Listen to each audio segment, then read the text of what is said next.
Hello, it's Lion here with HobbiesofaMan. Once again, today we'll be doing another anime review. I've been doing a lot of these lately. I think this like kind of year, I'm just kind of more interested in anime than before, which is kind of good. And today we're gonna be looking at Killing Bites season 1, or really honestly the only season. Now, Killing Bites is kind of weird. I became aware of this a few years ago. I think just browsing Reddit or maybe Twitter. I'm not really sure.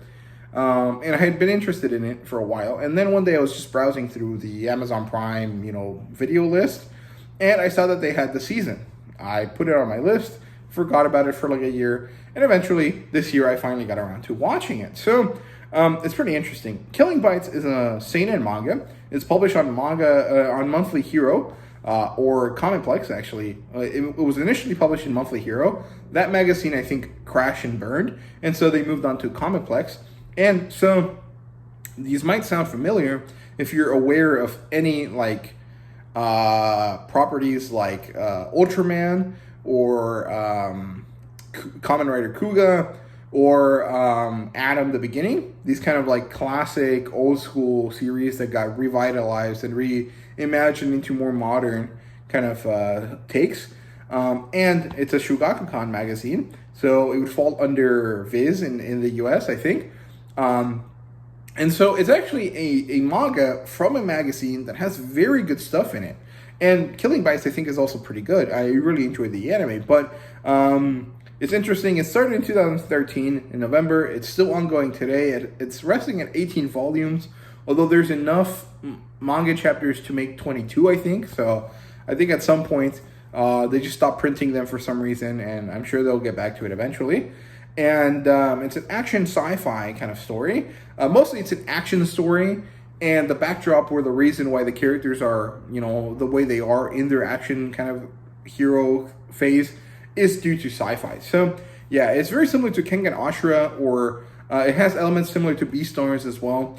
Record of Ragnarok or Juni Taisen, I think, is probably the most similar, because Juni Taisen is this thing where there's these characters that embody the zodiac, right? These 12 animals, and they have a battle royale, and most of the season is actually about that. And the Killing Bites is actually a battle royale type of tournament. And the other thing about this series is that it's a very ecchi series. It kind of reminds me of like 2000s era harem anime, like High School DxD and stuff like that, which is cool. It's written by Shinja Murata, and the art is done by Kazuasa Sumita. And the anime is directed by Yasuto Nishikata, and 7 different producers. And it was written by Aoi Akashiro, so it was adapted from the manga by this person. And the studio was Lit In Films, who, honestly, I think the most famous thing that they have out now is Tokyo Revengers. So, yeah, and the premise of this story is that there's these things called therianthropes. Now, if you're not aware, a therianthrope is just a person that can transform into an animal. So, like werewolves are lycanthropes, but they would be therianthropes. Like, if you kind of look at it like a classification system, like one of those trees they use for species, it would be like therianthrope is the main branch, and then the branch divides into pieces depending on what they are. So there would be like a lycanthrope, which is a werewolf. What would a bear person be? Like an Ursa trope would be like a bear person, and stuff like that. A Leothrope would be like a lion person. And these people exist. I'm not sure exactly how. I think they're scientifically created, but some of them actually happen naturally, which is kind of interesting. And they're human spliced with animal DNA, allowing them to develop certain powers based on the animal. They're only able to be spliced with one animal, and basically all of the unique adaptations that this animal has turn into a specific type of superpower for this character, right? So a tiger person might have huge agility, low stamina, and huge power, because that's more or less what tigers have. A person with a rhino therianthrope skill would have like a horn, super strong hide, a certain level of charging capability, stuff like that, right? So, yeah. And it's also centered in Japan. And these therianthropes are used in underground events to control the Japanese economy in these things called killing bites matches, and specifically in a battle royale called the Destroyal. So basically, it's the same as Kangen Ashura, but with Juni Taisen type situations. And the way that the tournament happens is more or less similar to Record of Ragnarok. And the Beastars element that I mentioned earlier kind of comes into play with the way that the characters are, because their psychology changes based on the animal that they're spliced with, right? So it's pretty interesting. Usually, it doesn't really have to do with like necessarily how a real animal would act, but rather the perceived attitude of the animal, right? So it's kind of interesting like that, and I really, really liked that premise and stuff like that. And specifically, you follow this character called Hitomi, who is a rattle therianthrope, and a rattle is actually a honey badger. I don't know why they call them rattles, but you know, whatever. And she is the brute. She's called brute rattle. So brutes are the specific person, the therianthrope, and rattle, or whatever comes after the word brute, is their specific, you know, animal. So there's like brute gecko, or brute leo, or brute bear, or something like that. Yeah, so we follow Hitomi, the brute rattle, as she debuts and basically makes waves with her ability, because she's backed by the leader of the Bureau, which is a group that helps the four saibatsus, the four pillars of Japanese economy, kind of delegate their events properly. And she's backed by this guy. His name is Seiichi Shido, I think. And she's kind of in love with him, so she follows whatever he says. And she is like a special therianthrope for some reason. And well, we follow her as she fights in these events. And it's really fun. I actually really, really liked it. I thought it was really fun. Actually, I liked it enough that by like halfway through the season, about episode 6, I started looking into how to import the series, because I'm pretty excited about it. I thought it was really, really cool. And I would love to own it physically, so that I can, how do I word this? Like morally read the scans, or maybe read the scans guilt-free, which I could do anyways, but like I wouldn't be able to talk about it on the channel, because I've said before, I don't really like talking about like scans on the channel, because I feel like it just perpetuates the issue. And so if I have the physical manga, I can, you know, kind of feel better about it if I talk about it, right? So yeah, but apparently you can buy the manga volumes if you're interested. Digitally, they're about $4, but they're like machine translated or translated poorly, depending on which kind of person you're listening to. I'll tell you about this, by this company called Medibang. So Medibang actually translates a lot of stuff from Manga Plus, like on the Manga Plus app.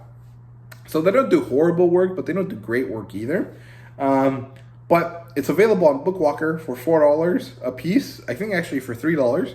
But if you get it from Amazon, it's for $4. So, but they only have up to volume 5 right now. And the anime actually covers up to volume 6. So maybe wait, watch the anime if you like it, then move on to reading it that way. But it's really cool. So very enjoyable. I liked it a lot. We have 4 main groups: the Mitsukado, the Yatsubishi, the Ishida, and the Sumimoto Saibatsus, which are these kind of like business conglomerates, I guess. And you have a bunch of human characters like Yoko Mitsukado, which is the main representative for the Mitsukado group.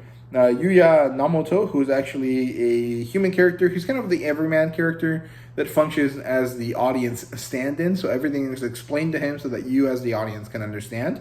There's Shido, who's the guy that kind of backs Hitomi. And then there's this person called Lady San, who is the wife of the Ishida head, and she happens to also be part of the Destroyal event. Then, in terms of brutes, we have Hitomi, who's the rattle brute, Iruza, and I think honestly her name is supposed to be Elza, but you know, Japan doesn't know that, so they translate stuff incorrectly. She's brute cheetah. There's Ui, who is the brute rabbit, Okojima, who's a hippo, and he's funny as hell. Like, he just looks really hilarious because his head is like a hippo head, but it's like as big as the rest of his body, and I just think it's really funny looking. But he's not a very funny character. There's this guy called Kito, who's a pangolin, and pangolins are a very interesting animal. They're kind of like a souped-up armadillo, I guess. There's this guy called Taiga, who is, of course, a tiger. And this is kind of funny to me because when they say tiger, they say tigger, which might be the correct way of saying the word, but, in English we said tiger. And tiger sounds more similar to Taiga, like his name. So it's kind of funny that they say the correct thing, but it sounds less similar to the English word than his Japanese name.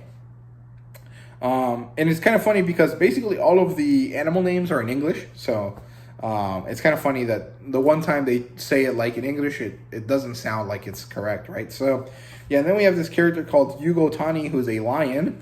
And the initial setup is basically like, okay, we get introduced to Hitomi, we get introduced to Yuya Nomoto, and then they become friends. They end up having to, spend 3 or so episodes kind of connecting with each other, developing a relationship, and then setting up for the Destroyal tournament. And then 2 or so episodes to transition into the Royale tournament. And then the rest of the season is that tournament. And it's very, very enjoyable. It's very good. But if you're not someone that's interested in fan service or doesn't like fan service, you're not going to like this because ultimately this is a kind of a fan servicey battle manga or a battle action series, right? So it kind of has that kind of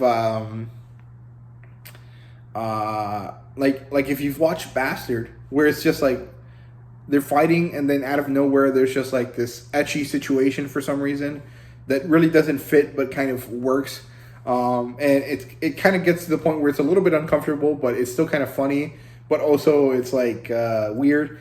If you're not someone that tolerates that or finds that fun, you're not going to like this story at all.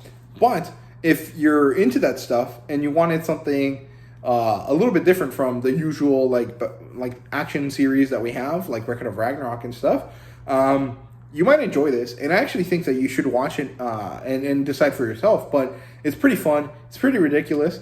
All of the male characters basically walk around shirtless. And all the female characters are basically in their underwear. So, be aware of that. And usually the fights get serious and crazy. And there's a lot of blood and gore. And there's a lot of, raunchiness to it. But it does end up being pretty fun. It is not a very deep series at all. This is not a meaningful dark series. It's kind of just like a fun, edgy kind of series. And I really liked it. I thought it was really fun. It's not particularly great, deep entertainment, but it is entertainment and it is fun. And I enjoyed it a lot. So, yeah. I don't know if I'm going to buy the manga. I do want to. The best option I have currently is to buy it from Germany. They cost about $10 a volume, which is actually pretty good. It's a lot cheaper than buying manga from Spain for some reason. I'm not sure why.